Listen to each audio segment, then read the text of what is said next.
What's up, everybody? Welcome back to Idiot Proof Cooking. Today I'm going to be showing you how to make two different rustic loaves of bread. And I'm going to be doing that without the use of a stand mixer because, not everybody has a stand mixer. I should really show you how to make recipes without the use of all that fancy machinery. Now, both of these loaves of bread are pretty easy to make. One requires a little bit more prep time. And when I say prep time, it takes like 6 hours to prep compared to the second loaf of bread, which takes like 35 minutes. But both are really easy to make and equally delicious. I think knowing how to make different types of bread is an important skill to have. So without any further ado, let's get into it and I'll show you how to make both of these.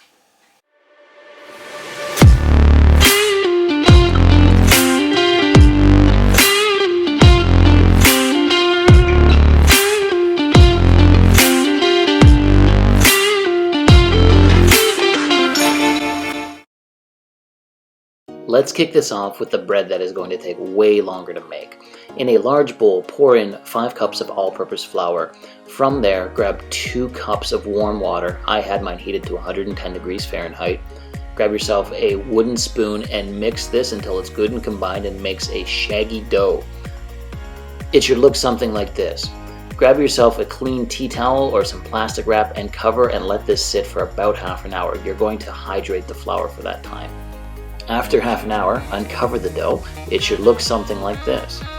Then measure yourself out 2 1/4 teaspoons of instant yeast and a tablespoon of kosher salt. Pour both of those in alongside the dough and start kneading it together.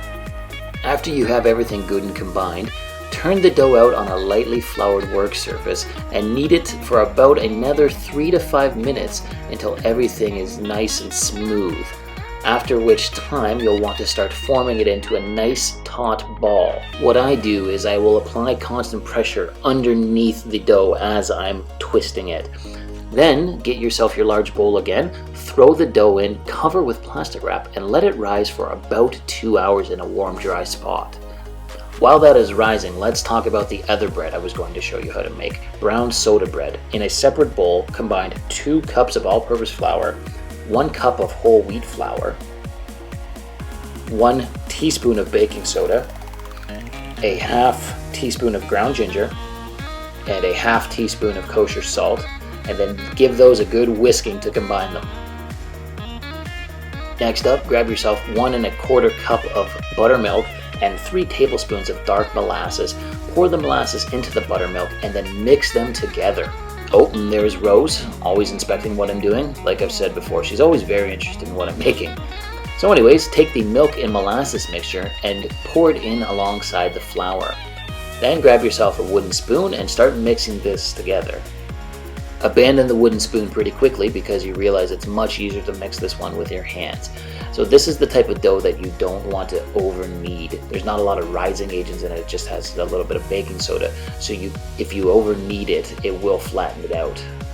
Give it about 8 to 10 kneads until you form it into a nice disc about 1 inch thickness. Again, Rose is my quality control manager here. She's always inspecting what I'm doing. Get yourself a baking sheet lined with parchment paper and press the dough out until it's about 1 inch thick. Then grab yourself a sharp knife and cut an X through the dough. Now I only had a hunting knife that was sharp enough to do this. You can actually buy like dough razor blades to do it. I just don't have those, but my hunting knife worked just fine. Lastly, sprinkle it with a bit of additional flour and then throw it in an oven preheated to 375 degrees Fahrenheit. Bake it for 35 minutes until it comes out looking like this, nice and golden brown. It looks fantastic. Now let it sit for at least 2 hours until it cools completely. While it's cooling, we can go back to our original bread that we were working on because it's been 2 hours and the dough has had time to rise a little bit. So now the process is take the dough out of the bowl and gently fold all 4 sides of it in towards the center of itself. Then flip it over and form it into a ball again. Throw it back in the bowl, cover again with plastic wrap, and let it rise for an additional 4 hours. So like I said, this one takes a bit of time because it's a total of 6 hours of rise time, but it is going to pay off in the end. It's going to make one hell of a bread. When the dough is close to being finished rising, preheat your oven to 450 degrees Fahrenheit and throw your Dutch oven in to warm up with the oven. Then go grab your dough. As you can see, it's greatly risen over the past 4 hours. Now what you'll want to do is carefully extricate it from the bowl. You don't want to deflate it because there's air bubbles inside. So you'll just want to gently pat it down with some additional flour and kind of continuously form it into a ball. Place it back into the bowl, cover it again, and wait for the Dutch oven to heat up. After about 40 minutes, it's heated up properly, so sprinkle in some flour on the bottom so the dough doesn't stick. Then carefully drop your dough in and then mark a line in it with your sharp knife. Again, I'm using my hunting knife because I don't have a dough blade. Throw the Dutch oven lid on and bake for 30 minutes. After 30 minutes, take the lid off and bake for an additional 5 minutes to make the bread nice and golden brown. And there we go. Look at that loaf of bread. Isn't it gorgeous? It smells great too. Oh, and knock the wire rack out of the way. Come on. So give it the tap. If it sounds hollow, that means it's done. And like the first loaf, let it sit for 2 hours at least to let it cool out completely. So here are the two that I made.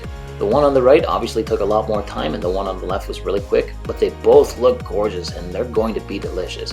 So let's go in for a taste test, trying out the brown soda bread first. Cut myself off a nice little piece. As you can see, it's a pretty nice looking crumb, not too dense and not too airy either. And let's also cut off a piece of the white rustic loaf to try a piece of that as well. Cut myself off a nice little slice here. Now I'm going to taste test it with just some regular old butter. What's better than butter on a nice slice of white rustic bread? And let me tell you, it is delicious. Tastes like something that your mother or your grandmother would make. Better than anything you can buy in the store. Now for the brown soda bread, let's put some apple butter on there. And it is spectacular. The apple butter flavor just is really complemented by the subtle hints of the molasses and ginger in the bread. Both of these breads are just absolutely delicious. And like I said, way better than anything you can buy in the store. But that's the end of the episode. Like always, I hope you like what you saw here today. If you did, maybe drop me a comment, like the video, or subscribe to the channel. We'll catch you again soon on Idiot Proof Cooking. Thanks for watching.